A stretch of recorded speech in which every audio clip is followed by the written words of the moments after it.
Going to the museum proved to be a very educational experience because it allowed us to see how different cultures and environments affect movement and posture. In the Native American exhibit, we see a woman and child walking in a rocky desert type of environment. One thing I noticed right away was that they weren't wearing shoes.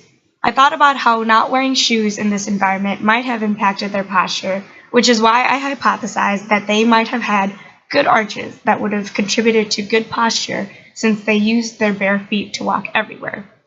Another thing I noticed was that the woman is wearing a sack on her back, causing forward rotation of her head and shoulders, and since they walked a lot in this desert environment, this could have contributed to poor posture. Comparing this to our culture, I thought about how now we have much more stable environments, but we also normally wear shoes wherever we go, and we don't walk for very long distances. Wearing shoes could actually be detrimental when you're wearing things like high heels because it causes your foot arches to drop, which contributes towards tight calf muscles like your gastroc, which could further up contribute towards bad posture. The next exhibit I looked at was the Egyptian one, and this picture depicts slaves constructing a palace, which was common for them. Their culture passed on hard labor like this to slaves, and you can see how they're lifting and carrying big stone pieces, which affects their movement and posture.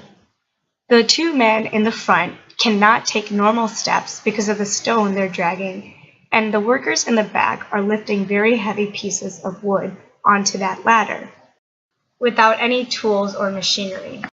I hypothesized that the hard labor that the slaves endured might have contributed towards poor posture because of the overuse and poor body mechanics moving things. Comparing this to our culture now, construction workers are a little bit more safe and have better tools and machinery to lift heavy things, but still suffer from postural and movement issues. One example of why they would suffer from bad posture is because they have a bent, twisted torso when performing tasks. As I reflected about our museum experience and the different factors that contribute towards movement and posture, I thought about situations in my own life that may correlate. One way I see culture affecting movement in my own life is my parents. While living in India, they walked around everywhere because it was common to do so and because it was a common form of transportation there. This isn't necessarily the same case here. This history of constant movement may contribute towards ease of movement as they age now.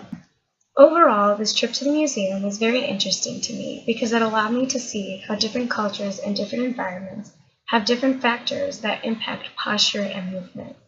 Further on in my PT practice, I'll be more aware to understand that patients come from very different backgrounds and environments of my own, and to understand that all these environments and backgrounds may affect or limit their posture and movement.